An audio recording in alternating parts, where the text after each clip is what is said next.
Blackblade Kontiki heard the laugh echo throughout the halls. You might be used to fighting regular enemies, the weak and helpless. But I wonder, Blackblade Kontiki, how you'll fare against other predators. People who, like you, strike fear into the hearts of those they slay, and specializes in killing those that kill. A predator who hunts predators. Blackblade Kontiki heard the spectral Kontiki say as his voice echoed around, unable to tell its direction, where it emanates from, as if it were simply coming from everywhere. Well, that's a nifty little trick. Tell me, how much of your energy do you waste just trying to scare your enemies, instead of focusing on killing them? The energy that we collect from other Kontikis, the pieces that we collect, it all has to go to something. Your intent decides where and what. That's a nifty little trick, passing through the walls, being able to throw your voice around. They're unique, and I surmise that they're effective in scaring people. Otherwise, you wouldn't have got this far. However, every drop you put into those parlor tricks takes away from your other abilities. Once the energy coalesces into a state, it becomes solid. It can no longer be shifted around or concentrated into other things. And with the amount of power that you must have had to focus in order to get the ability to pass straight through solid objects, I doubt you have many other abilities, especially with that little voice trick thrown in too. That means you're highly unlikely to be able to regenerate like some of the more combat-oriented Kontikis. It will also have diverted from your physical strength and speed. You sacrifice them in order to gain abilities like that. They'll be weaker. You're not just creeping around in the walls simply because you want to scare me. In a head-on fight, I'd be willing to wager that I'm the superior, that I'm faster, stronger, my reflexes far quicker. So, you have your advantages, and I have mine. Let's see who comes out on top in the end, Blackblade Kontiki said, his eyes slowly rolling over the narrow hallways that he stood in, slowly shifting, moving his stance, bit by bit, trying to ensure that he didn't make any unnecessary noise in order to divert from being able to sense any oncoming attack from any direction.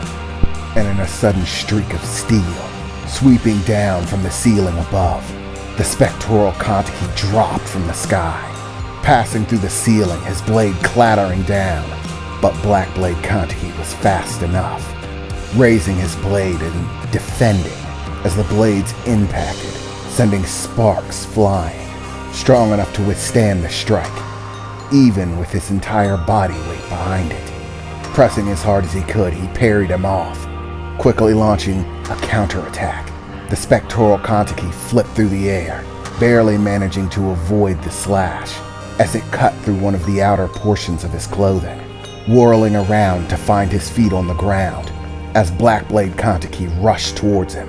And in a rapid flurry, the battle was back on, blades flying left and right, one clash after another, alighting the dim hallway, their movement so quick that no normal person could ever keep up with it, creating a dance of death right there in that midnight hallway, slashing back and forth at each other relentlessly. Blackblade Kontiki went in for an overhead swing, attempting to cleave the spectral Kontiki in half, as he dodged to the right, rolling off. But instead of rolling onto the ground, he rolled onto the wall, seeming to defy gravity, simply standing on it to the side, as Blackblade Kantaki rushed at him, slashing again and again, before long stepping onto the wall himself. From then on, the combat became dizzying. Any normal person watching it would be completely astonished and terrified all at the same time, as they began clashing blades back and forth, moving from the wall to the ceiling, to the other side of the wall, back to the floor, bouncing from one surface to the next, fighting on each of them as if they were solid ground, as if the sway of gravity had no hold on them. All the while, the sounds of steel clattering could be heard echoing through the halls. Spectral Kantaki shifting in and out of walls, ceilings, and floors, disappearing into the wall just to appear out of the floor beneath him, slashing out with his blade, one strike after another, even the most absurd attacks being parried away by Blackblade Kantaki. At one point emerging from the floor, attempting to slash at Blackblade Kantaki's feet. Without even looking, Blackblade Kantaki jumped, flipping backwards, reeling overhead, attempting to slash out at the Spectral Kantaki partially emerged from the floor, his blade beginning to carve across that white spectral mask, pieces of the clay that held it together, cracking and breaking away, its form no longer a flawless white, a jagged slash carved into it, as the Spectral Kantaki rapidly backed away, phasing out of the floor, and finding himself tumbling down the hall, finding his feet beneath him, just to rush back, flashing forward to Blackblade Kantaki, and continuing this ceaseless assault. Any normal human being would be tired out, unable to sustain this rate of movement that was quite frankly dizzying. Every movement the Spectral Kantaki made, leaving wisps of fog floating in the air, beginning to emanate from his body as he moved. The Blackblade Kantaki almost seeming to attract shadow around his form. The obsidian blade he wielded, seeming to almost steal what little light there was in the dimly lit hallway to begin with. Their dance of death seemed endless, each one slashing out, but neither seeming to be able to find any sort of purchase, at least none that would leave any sort of lasting effect. That continued for some time, that back and forth, seemingly endless clattering, for dominance, a struggle for life and death, before finally, Blackblade Kantaki swept in, a strike from the right, the blade rushing in towards the Spectral Kantaki, the strike too close, the window for escape too narrow, as in the moment it looked as if he would be cleaved in two, from the shoulder up, separated, before a look of surprise ran across his face, as the blade seemed to pass straight through his body in the moment, not actually making physical contact, just passing through him, as a bright red glow pierced out of the Spectral Kantaki's eyes. As the blade was passing through him, the Spectral Kantaki raising his own, a slash aimed at cleaving Blackblade Kantaki in two, coming in from below, sweeping up. In the moment, Blackblade Kantaki couldn't possibly evade it. Unlike the Spectral Kantaki, he could not pass through solid objects, even moving as quickly as he possibly could. All he could manage to do was take his vital organs out of the way of the strike, but that still left his arm in its path, as the blade swung up, slashing through his arm, separating it from his body. And as his arm detached, so too did the sword he held in its grasp, both blade and arm swinging free in the air, as he heard a laugh beginning to emote from the Spectral Kantaki as he shifted his blade, beginning to bring it back down. Another strike, with no weapon in hand, Death seemed assured, and the spectral Kontiki believed it, before in a completely astonishing, terrifying streak of movement, Blackblade Kontiki rushed forward, his arms still spiraling in the air. He reached down with his mouth just as the blade was passing by.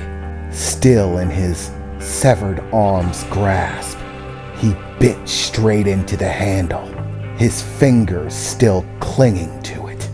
Blood splattered across his face as he bit into it, gripping in as hard as he could, and with a ferocious swing, slashing away the blade cleaving down at him, the sparks flying away as the remainder of his arm clattered to the ground.